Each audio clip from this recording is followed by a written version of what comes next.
നമ്മുടെ വീടിൻ്റെ മുറ്റത്തൂടെ നടക്കുമ്പോൾ മിക്ക ദിവസങ്ങളിലും എനിക്ക് ബട്ടർഫ്ലൈയുടെ വിങ്സ് കിട്ടുമായിരുന്നു കേട്ടോ. അങ്ങനെ ഞാനത് പതുക്കെ പതുക്കെ കളക്ട് ചെയ്യാനായിട്ട് തുടങ്ങി. നമ്മൾ പണ്ട് സ്കൂളിൽ പഠിക്കുന്ന സമയത്ത് നമുക്ക് തൂവൽ ശേഖരണം എന്ന് പറഞ്ഞിട്ടുള്ള പ്രൊജക്ട് വർക്കൊക്കെ ഉണ്ടായിരുന്നു അല്ലേ. ഒട്ടുമിക്ക ആൾക്കാർക്കും അത് ഉണ്ടായിട്ടുണ്ടാവുമെന്ന് എനിക്ക് തോന്നുന്നു. അന്നൊന്നും നമുക്ക് അധികം തൂവൽ കിട്ടാത്തത് കൊണ്ട് തന്നെ കാക്കയ്ക്കും മൈനയ്ക്കും പുള്ളിക്കുയിലിനും വരെ ഞാൻ കോഴിയുടെ തൂവൽ വെച്ചിട്ട് അഡ്ജസ്റ്റ് ചെയ്തിട്ടുണ്ട് കേട്ടോ. ഓ, അതൊക്കെ ഒരു കാലം. തൂവൽ ശേഖരണം കൂടാതെ വേറെ കുറേ കളക്ഷനുകളൊക്കെ ഉണ്ടായിരുന്നു എന്ന് എനിക്ക് തോന്നുന്നു. സ്റ്റാമ്പ് കളക്ഷൻ, അതേപോലെ തന്നെ കോയിൻ കളക്ഷൻ, ധാന്യങ്ങൾ, മണ്ണ്, ഇങ്ങനെ കുറേ കളക്ഷൻ ഉണ്ടായിരുന്നു കേട്ടോ. പക്ഷേ എനിക്ക് കുറേ ഒന്നും എനിക്ക് ഓർമ്മയില്ല. പക്ഷേ ഇതിനൊക്കെ കൂടാതെ വേറൊരു കളക്ഷൻ ഉണ്ടായിരുന്നു കേട്ടോ. അതിൻ്റെ ഫേവറേറ്റ് ഹോബിയായിരുന്നു നമ്മുടെ വളപ്പൊട്ടുകളുണ്ടല്ലോ, കുപ്പിവളയുടെ പൊട്ടുകൾ ശേഖരിച്ച് ഒരു ടിന്നിലിട്ട് വെക്കുക എന്നുള്ളത് എൻ്റെ ഒരു ഭയങ്കര ഹോബിയായിരുന്നു. എന്തിനാണ് എടുത്ത് വെക്കുന്നതെന്ന് പോലും എനിക്ക് അറിയണ്ടായിരുന്നില്ല. പക്ഷേ ഞാനതിങ്ങനെ കുറേ കളക്ട് ചെയ്ത് വെക്കുമായിരുന്നു കേട്ടോ.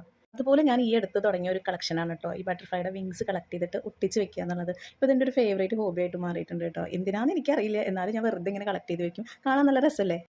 ഇതൊക്കെ കാണുമ്പോൾ എൻ്റെ ഹസ്ബൻഡ് എന്നോട് ചോദിക്കും നിനക്ക് വട്ടാണോ എന്ന്. പക്ഷേ ഇതൊക്കെ രസമല്ലേ. ഇതിൻ്റെയൊക്കെ ഒരു ഹരം അറിഞ്ഞു കഴിഞ്ഞിട്ടുണ്ടെങ്കിൽ നമുക്ക് അതിൻ്റെ ആ ഒരു അതെനിക്ക് എങ്ങനെയാണ് പറഞ്ഞു തരേണ്ടതെന്ന് അറിയണില്ല. നിങ്ങൾക്കും ഉണ്ടോ അതുപോലത്തെ വട്ടുകൾ?